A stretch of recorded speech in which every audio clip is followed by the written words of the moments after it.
Hello. So, on this week's Man versus Reality, we had a look at inflation and interest rates. And we basically found out that it's just a massive con. Okay? So, inflation. Inflation is the amount at which prices have risen today compared with what they were this time last year. So, you might have heard it expressed as a percentage. The government's target for inflation is 2%. So, if inflation is at 2%, it means things are 2% more expensive today than the same things were at this time last year.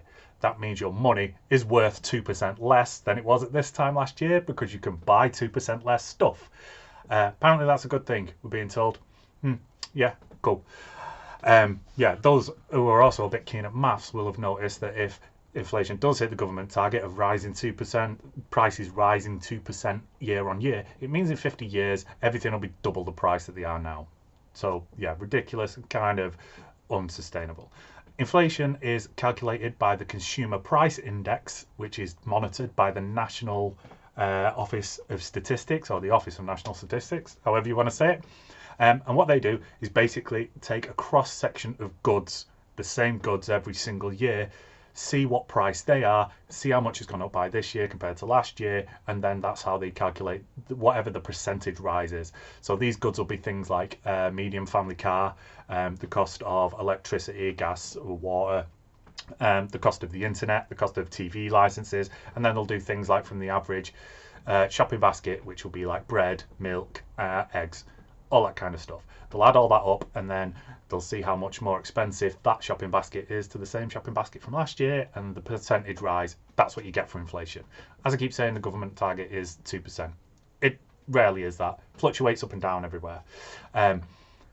The reason that we actually have inflation is because people raise their prices. Now, there are only two reasons why people raise their prices for goods, and the first one is like profiteering, basically. So it's supply and demand. So the more demand there is for your product, the more money you could possibly make from that product, the more people put their prices up to make the maximum amount of money that they can, because the demand is there and they can, basically. It might not be your fault.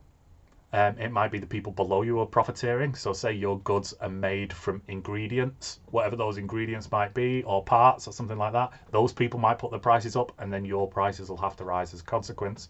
But when you break it down, it's just people making as much money as they can because the demand for their product is there. The other reason people put their prices up is because of inflation. So what you get is inflation is a certain percentage. So people put their prices up to cope with the fact that there is inflation, the fact that prices have gone up across the board. So people put their prices up. This causes inflation to carry on, which causes people to put their prices up to cope with the rising cost of inflation, which causes inflation to go on, which causes people to put their prices up to cope with the rising cost of inflation, which causes inflation to go up because people have put their prices up to cope with the rising cost of inflation, and then so on, and then so on, and then so on. So if you took profiteering out of the equation totally, if people were just made to set a price for their product and then they had to keep it there, full stop, it'd be impossible for them to live, because inflation would mean that slowly and slowly and slowly whatever they did will become unaffordable, so they have no choice but to constantly rise their prices, at least in line with inflation. So it's basically just a big con to drive constant growth forward and to make it look like free market capitalism is working really, really well for everyone. The idea also is that your wages go up in line with inflation, but it rarely does. And even if they do, you still either, at most, you're making like the same money, but you're not, because prices have gone up across the board, and unless your wages, yeah, absolutely ridiculous. So the government sets a figure of 2% for inflation. So they want prices to go up by 2% every single year. The way they do this is with the help of the Bank of England, who control interest rates for the entire country. Interest rates is the amount of extra money you pay on your borrowing. So say you've got a mortgage, you will be paying interest on top of that for the cheek of being too poor to be able to buy your own house. They will charge you money for that every single year, and that interest will go up and up and up depending on how long you borrow for. Same with loans and stuff.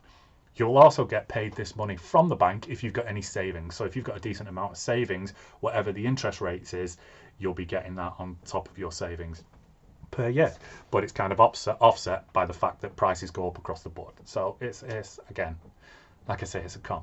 Basically, what they do in order to control inflation is they alter interest rates. So if they put their interest rates up, there is less money in your pocket to spend on other stuff, which means that people selling other stuff won't put their prices up as quick, and this will bring inflation down. Okay, so you're still losing out on money. It's just going to banks instead of going to things that you actually need to live. All right, or that they can lower interest rates, which means there'll be more spending, which means inflation will go up because supply and demand, like I say, and the more stuff that you're buying, the more people will rise the prices in order to make more money out of their stuff. So that's the better way, because obviously you can buy stuff that you actually need instead of that money just going to rich people who own banks and stuff. Like I say though, it's still all a con. They're just like moving money around left, right and centre to satisfy people who are rich. There you go. Fun times. If you want to see how we came to all them conclusions, then you can have a look at our YouTube page, Man vs. Reality, which will show you the video that we do every single week of me going through all the websites, doing this kind of research. And yeah, you can work along with me to see where I came to all these conclusions. If not, you can just listen to us on a podcast. Wherever you get your podcasts from, it's all under Man vs. Reality. Thanks a lot, and I'll see you again soon.